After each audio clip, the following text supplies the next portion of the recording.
Welcome to the Evolution Show. I'm Johan Landgren. I hope you're doing well. If you're new to the show, I'm a full-time investor and writer in sustainable tech. And on the Evolution Show, we bring inspiration with inspiring guests and conversations with a focus on smart energy solutions, electric transports, AI, and how to combat the climate crisis. And today, I'm finally back after a longer break with a super inspiring guest and a friend of mine. I think many will appreciate the solar guru and serial entrepreneur as well as inventor, Ron Swenson from California. Ron Swenson is a true solar pioneer with decades of experience for residential and larger installations of different kinds of solar installations in the United States, including many smart energy-saving solutions for housing. Ron also has the Guinness World Record for the largest kite ever used to pull a vehicle of any kind, and is leading a number of sustainable transport solutions, including a solar race car. And stick around for the next episode when I have the honor to have one of the world's leading energy experts on the Evolution Show, Arthur Berman. Arthur Berman is a frequent guest in everything from the Wall Street Journal, CNBC, Financial Times, CNN, as well as the guest in the podcast Macro Voices, one of the biggest and most popular financial podcasts in the world. So stick around, you definitely don't want to miss that. I hope you enjoyed today's conversation with Ron Swenson as much as I did, and if you do, help support the show by hitting the thumbs up button and consider subscribing. As always, stay ahead of the curve and stay electric. This is the Evolution Show.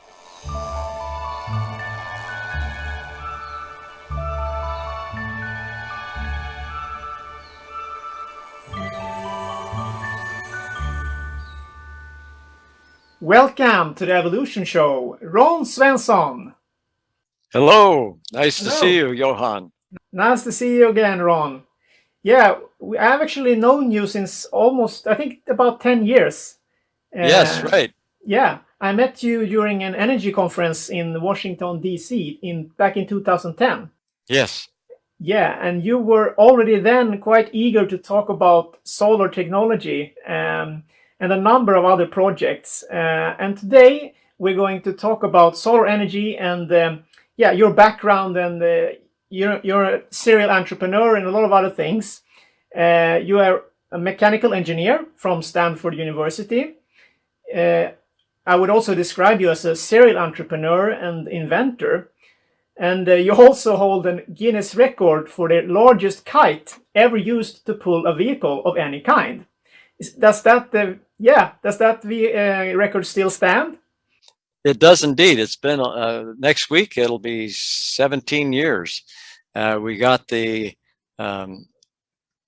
record accomplished in December of 2004 in Sydney Harbor, where we were testing for being a part of a race. It's one of the most challenging races in the world because it's the Sydney to Hobart race, and the South Seas between Sydney and Hobart are very, very, very choppy seas, very strong winds. And what happened was, after we got the prize from the Guinness Book of Records, you might say, it turns out that a normally downwind race turned into an upwind race, and therefore we weren't able to use it in the race. If we had the normal conditions, we would have won that race with this downwind kite, because the kite would take the ship as faster than it had ever been before in a downwind situation. Because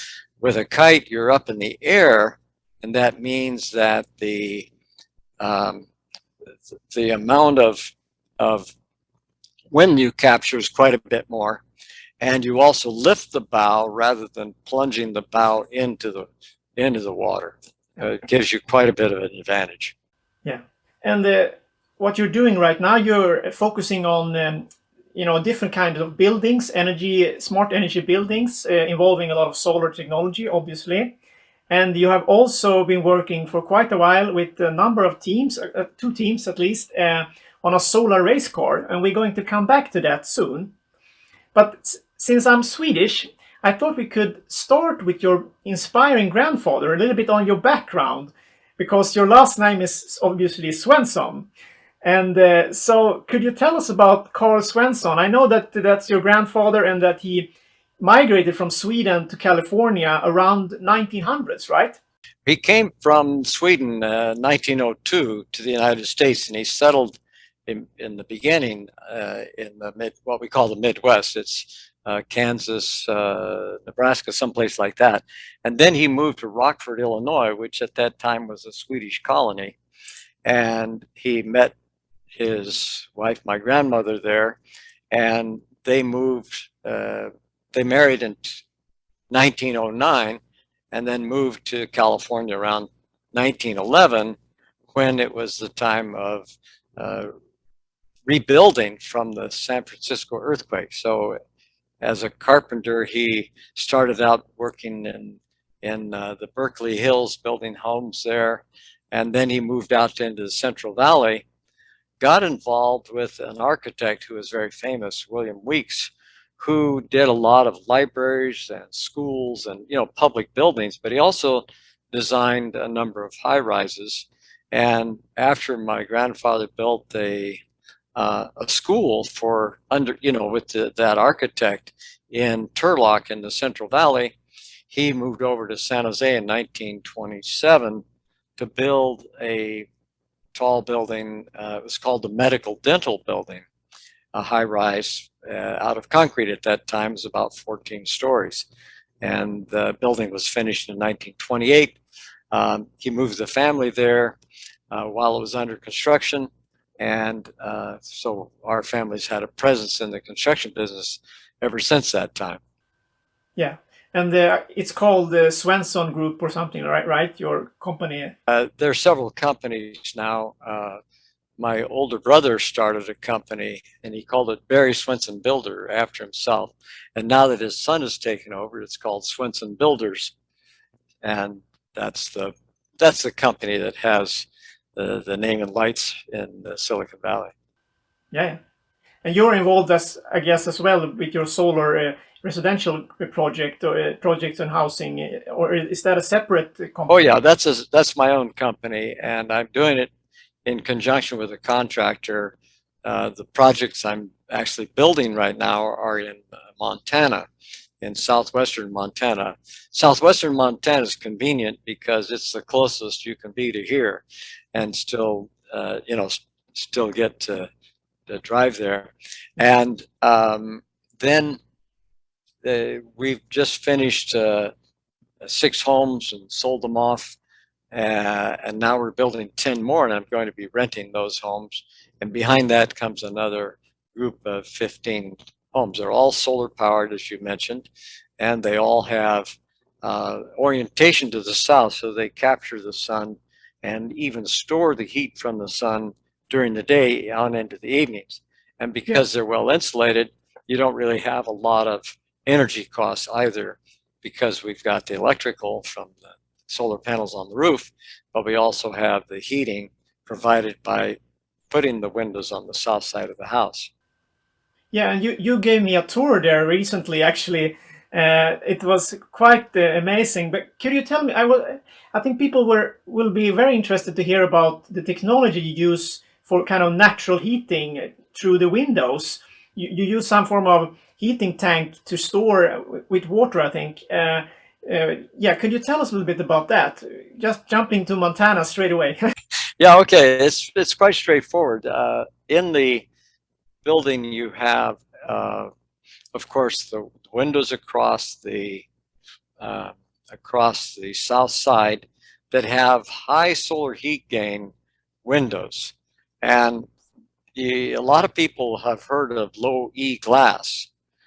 And so they think that one size fits all, but most low E glass is designed with low solar heat gain because it could be anticipated that such windows would be on the east or the west side of the house and need to cut the heat coming from those exposures, especially in the summertime.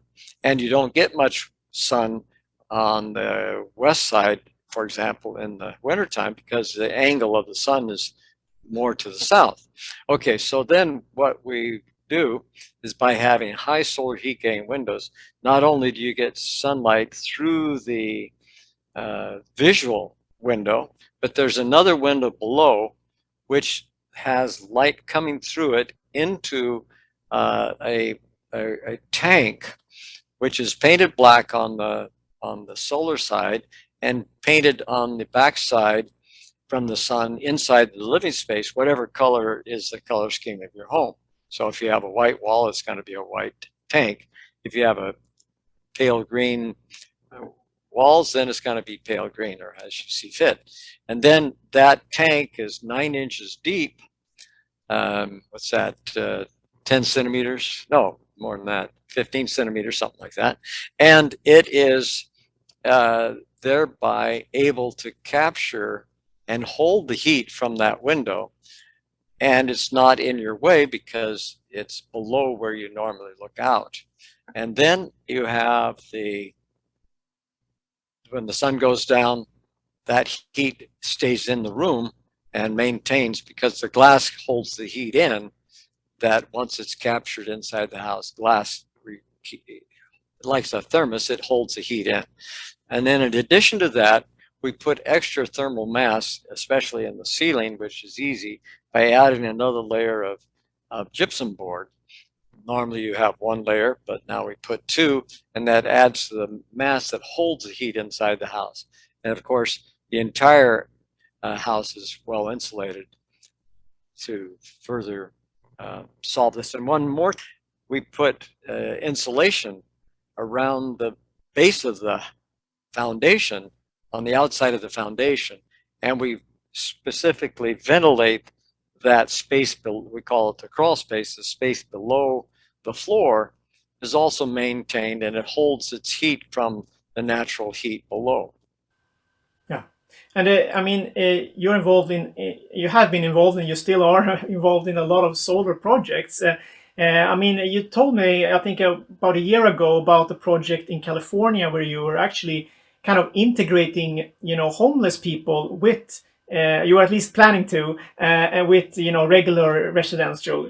A really fantastic way to, I mean, a social effort, I will say, and that's something I think goes through with a lot of projects with you. I mean, you can tell us a little bit about that project, but I would just would like to mention also that I feel like you're helping students with a lot of projects, you know, when it comes to Podcars and so on, which we'll come back to. Is that something that you think about when you, I mean, trying to make the residential or the buildings affordable and things like that? Well, yeah, I think a number of years ago, I was talking to a friend of mine who was working for Habitat for Humanity, and this volunteer had designed this with a house with a very large lot.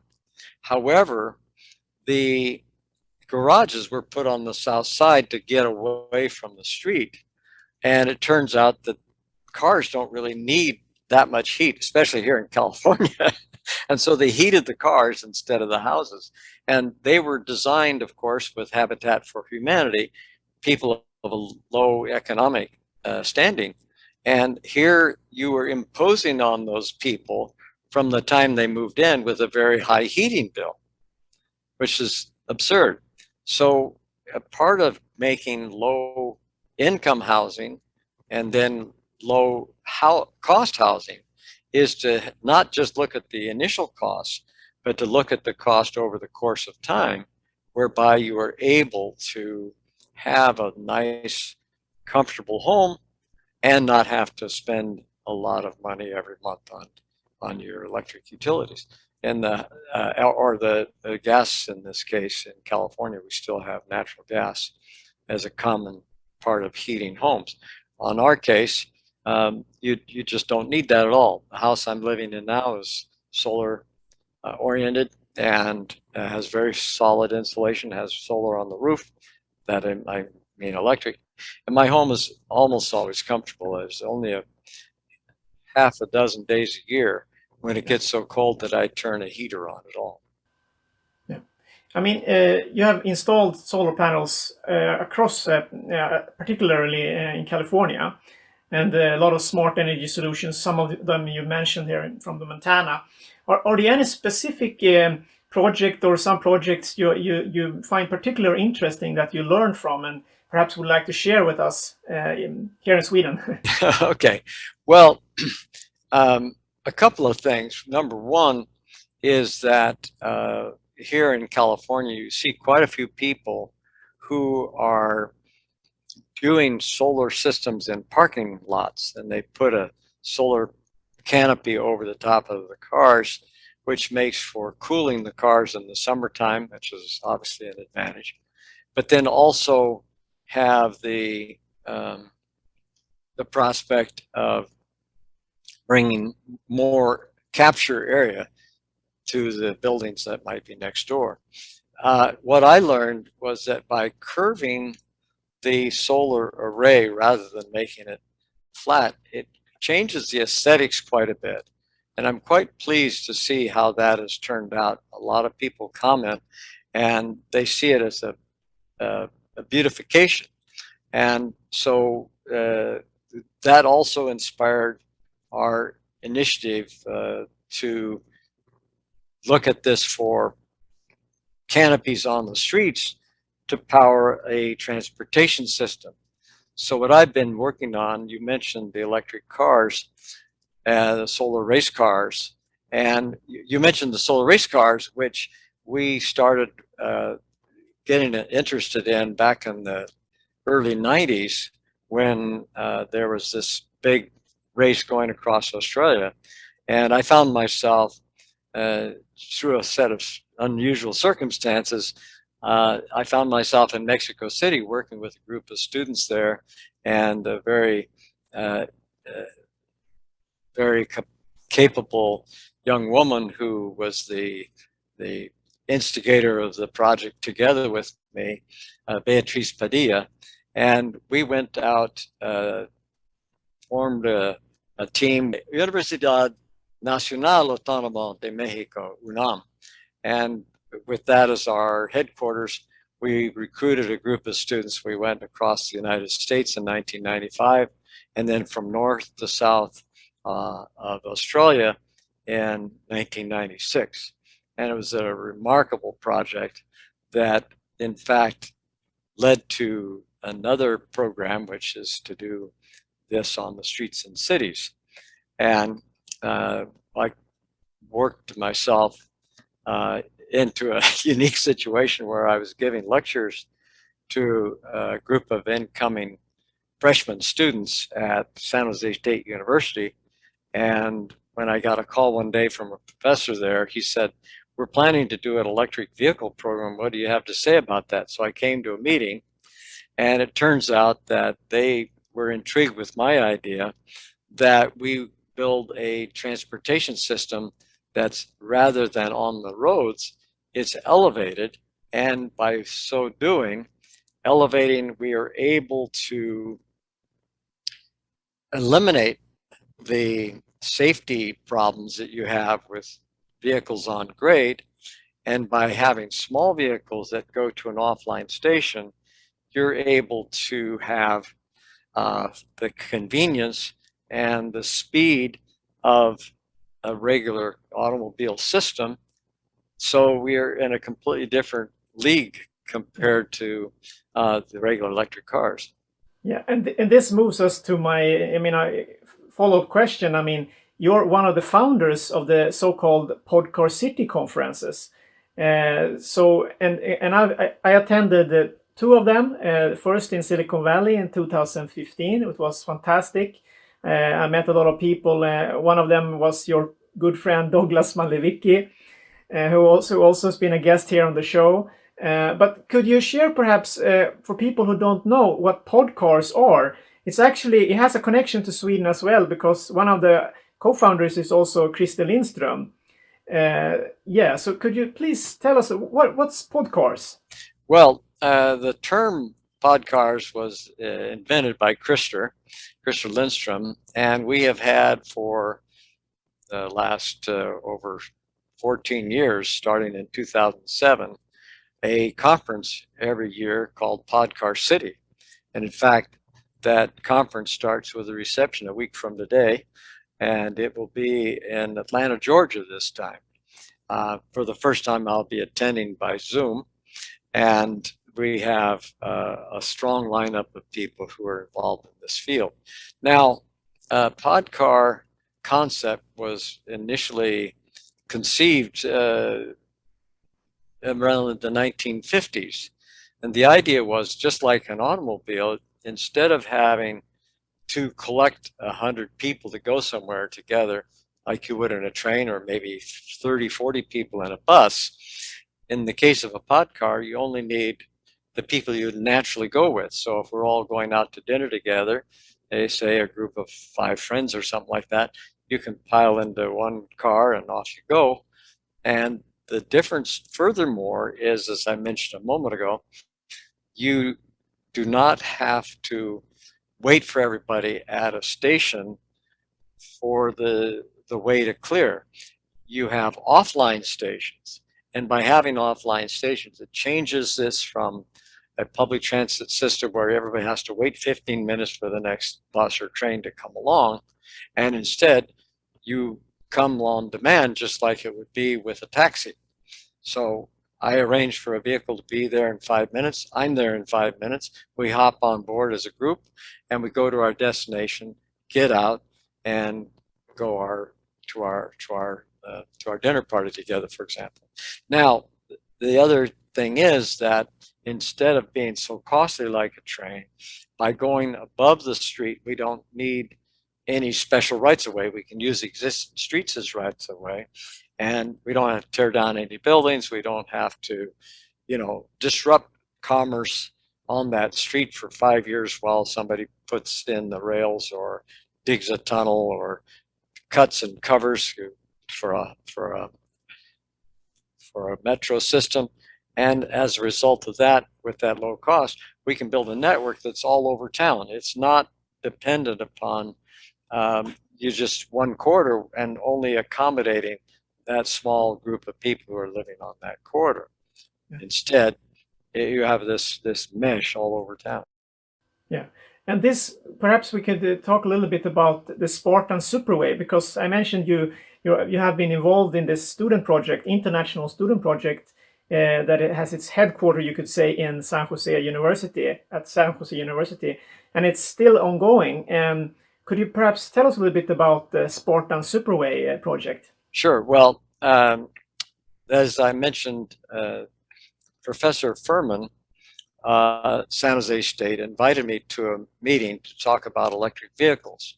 And I said, let's go for something more advanced, because electric vehicles still have to be plugged in to a grid, which typically is fossil fuel based. I said, with a canopy over the guideway made out of solar panels, we not only produce shade, but we produce all the electricity we need for a system. So he embraced this concept, and in the fall of 2012, we started with a group of about 15 students who took this on as their senior year project. And we built a scale model together. And then one thing led to another. We went to a full-scale design the following year. And we actually did some work together with Ben Gustafson from Linköping, who in the year 2014 obtained a patent for a design based on some of the same principles that we were working with. So we built a few prototypes to demonstrate his concept. And in the meantime, one of the specialties, of course, of Silicon Valley is all the things to do with electronics. So essentially, we've developed the expertise in the robotics side of Podcar development. And a lot of times in the academic world, we call this mechatronics. It's mechanical engineering combined with electronics. Mechatronics is Professor Furman's specialty. So the students have, over the course of several years, come to the point where we've evolved a system that can run a complete Podcar network. And 2 academic years ago, we were unable to finish the project. So in the June timeframe of last year, one of the fellows who had just graduated, Greg White, came to me and said, could we continue the project because we weren't able to finish our work given the COVID outbreak. So to make a long story short, I have brought him and 4 other students, former students at San Jose State, into a program, and they are now working half-time with me to further this development. And what that's done for the academic program is provide a level of continuity that we've never had before. And it's really fabulous because these guys have been able to formulate a program that's both helping with the academic objectives of people learning how to work together in teams. It has also managed to bring us to a much more sophisticated level of having a commercial offering into the podcar space. So we're working on advancing this with conceptual development as well as physical development of the elements necessary to make a practical working system. Yeah, we could talk, I think, a whole episode just about Podcars. It's a fantastic thing, but I encourage people to check this out, and I will show some videos here, and I will also provide links below to the Spartan Superway project. And I hope perhaps we can in the future talk more about Podcars, Ron. It's really exciting. Yeah, and I also will provide some links for the Podcar City conference. Because even if people can't attend this one, there will be probably a new one next year. I've been to 2 of them, and I can highly recommend them. It's fantastic events, and nowadays you can attend them via the web as well. So you don't have to travel the whole world. You could actually be part of it anyway. But since we talk a little bit about solar-driven vehicles, kind of like Podcars, which basically will be solar-driven, because I know that you want them to have solar panels across, the guideways and so on. But perhaps you could just talk a little bit about a really hot topic right now, or kind of a recent news with this German company called Sono Motors. It's interesting because they have developed an electric car that is covered in 248 solar cells that are integrated into the body of the car. And the company claims that it can add an average of 112 kilometers or up to 245 kilometers of driving range just charging in the sun. So I thought it would be interesting to hear what you think about this. Do you see this, where do you see the future of solar-driven vehicles? And yeah. Okay, well, there's 2 ways to look at this. Number 1 is that while I am in favor of electric cars from the standpoint of pollution and reducing the carbon footprint, the thing that you can't do with an automobile is reduce the physical footprint unless you switch to a scooter or something. And now we have a lot of micro-mobility solutions, a variety of scooters, and people have these one-wheel devices that are like a skateboard, but they have a big wheel that holds it, moves along. If you got good balance, you don't use up very much space. But if you have a full-on automobile, you're using way too much space in the urban framework. Now, for suburban or rural, absolutely, electric car makes good sense. And there's another company similar to the one you mentioned in Germany that is in Southern California called Aptera. And they have a super streamlined design, which means that it will cut through the air better than the typical car will. And they also are covering their car with solar cells. I'm not sure of the number, but they are able to likewise achieve a substantial range every day from just leaving your car out in the sun. Perhaps one of the concerns right now with integrating like polycrystalline solar panels, for example, or cells into the surface of the car is, of course, related to, if it's a crash, if it's an impact, the impact with another car. So how can we go around that, or is it perhaps, are there ways around that, do you think? If these vehicles are made small, if they're limited to say 20 kilometers an hour, and they become neighborhood vehicles, this will be a fantastic thing, because in that neighborhood setting, you can restrict the speed and the access of larger vehicles. So once a week, you might have a vehicle coming in to deliver a piano to somebody whose child has grown old enough now that they can play a real piano, and they want to have the child go to, to become a concert master. So that's all fine.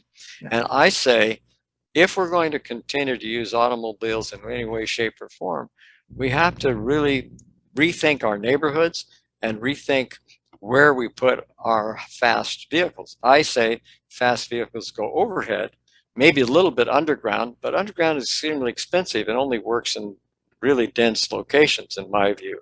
So by changing the paradigm, we have a fabulous opportunity in front of us.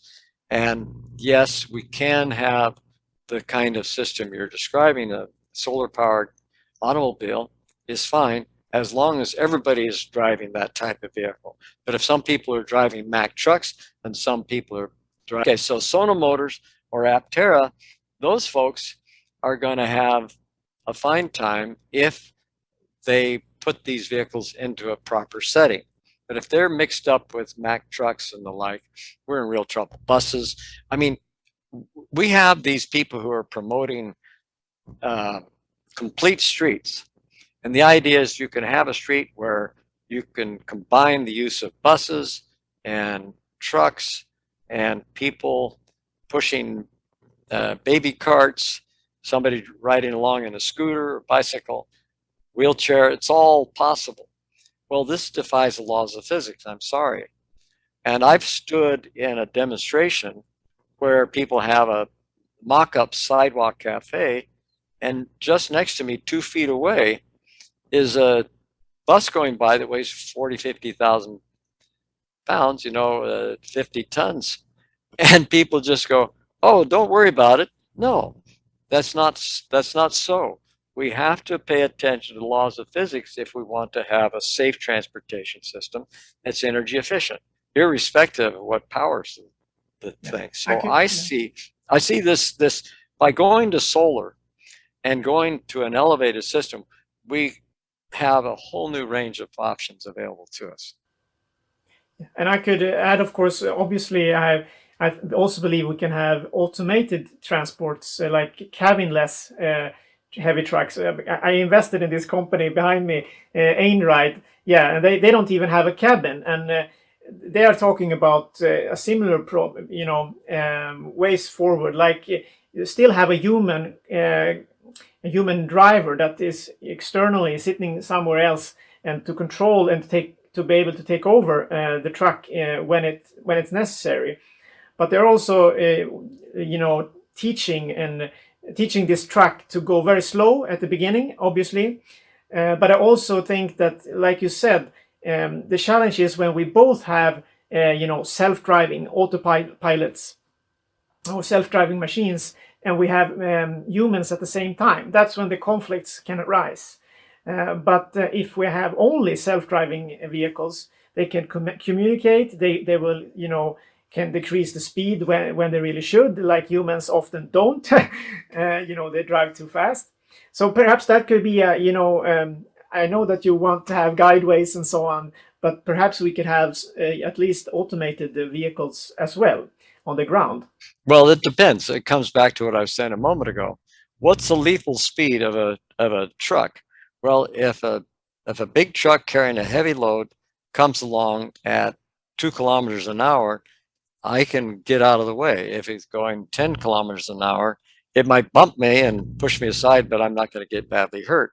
If it's going 40, I'm sorry, I'm toast. There's no future for me in that setting. We have adapted ourselves to this silly notion that we can mix these things up. The complete street is the classic example of pushing a concept to absurdity. And what we need to do is have a division of transportation systems along with the same design process for our neighborhoods. If my neighborhood is a safe neighborhood with vehicles going very slowly, nobody's going to be disadvantaged.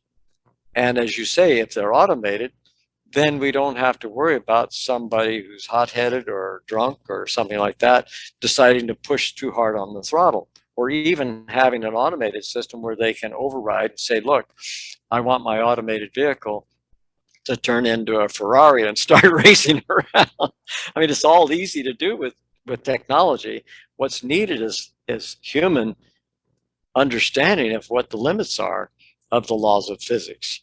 And once we have that under our belts, now we can take on these kinds of things you're describing. And yes, it'll be a better world with electric vehicles and automation, as long as we learn how to adjust the sizes and the speeds to something that's compatible with human, instead of allowing the kind of carnage, frankly, that we've allowed to happen in the modern society. Yeah. I thought we could end with two questions that are related to a really hot topic right now, which is the energy crisis. I would like to call it a global energy crisis. I think it is in a lot of ways. And I'm, of course, talking about the spike in energy prices. And because next guest will be Arthur Berman, another friend of yours. And then we will focus solely on this. But since we are talking about solar today, and that's what your area of expertise, and also one of my favorite topics myself. I mean, I've put on solar panels on our house since 2 years back, and we have energy storage. But so I would like to hear your take on the current energy crisis, because, and it relates to, I mean, in Sweden, for example, the energy prices has gone up 3, 4, 5 times. And it's the last 5 days, I think, it's been the highest ever in Sweden. And this has to do with, partly has to do with the integration of the grid in Sweden with Europe, with firstly Northern Europe and now also Central Europe, which has another energy mix. And another part of it comes to solar, because a lot of people in Sweden are installing solar panels right now. And at the same time, we have closed down some nuclear reactors in Sweden. So we don't have any base load. We don't have enough base load power to balance the grid. So some days we have we have a surplus of both wind and solar. And some days we don't have it enough. So we need to import energy. And then the prices goes up. Yeah, and you also know, of course, about the natural gas prices that has gone up in the world the recent half a year. So that adds to the picture and so on. So, but how do you see, how can we install, we obviously want to install more solar, and in Sweden it's still about 2% of the total energy supply that's solar, and the plan is, or the hope is, that we can reach at least 10% in Sweden, which is it's a big jump from now. But we don't want to have a situation, of course, that we add a lot of solar, but it creates more instability to the grid because we don't have, energy storage for it. So how do you think we can go about this? How can we add more solar, which we want, of course, but still have stability in the grid? Well, it's interesting that you bring this up, because a friend of mine in the solar business, I asked him recently, if you were to start a new company, he's another serial entrepreneur, where would you turn? And he said, of course, with energy storage. That's the next big thing. And I've noticed in the last several years that quite a bit of advancement has happened, primarily with the use of large aggregations of batteries for stabilizing the grid. In fact, there's a really interesting project in South Australia where Elon Musk brought in a big bank of batteries to stabilize the production of a wind farm. But it turns out that in addition to that, this system has been able to stabilize the grid and replace what they call peaking plants that are often used to stabilize for a very short period of time when there's a demand with natural gas. And they basically put the natural gas people out of business in South Australia in this way. But we already have solar combined with wind as the most economical forms of electricity available.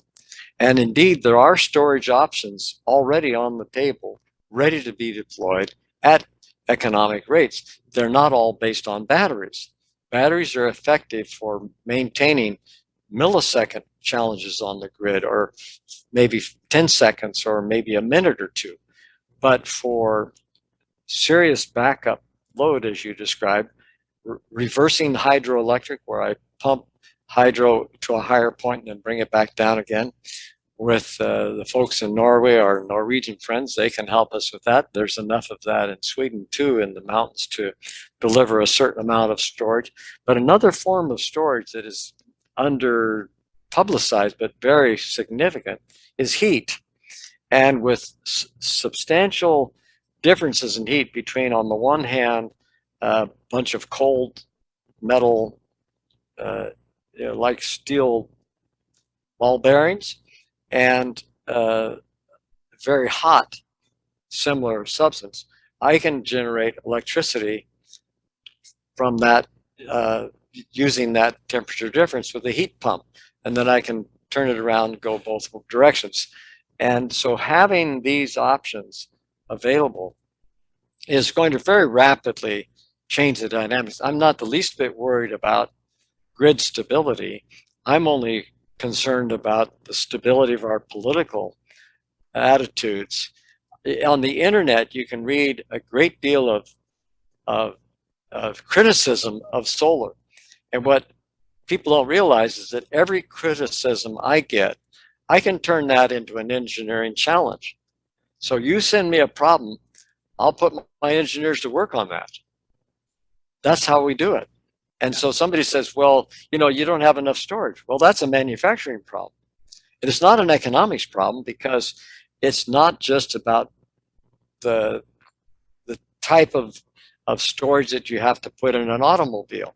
That's only one part of this. Many of our forms of energy storage can be heavy.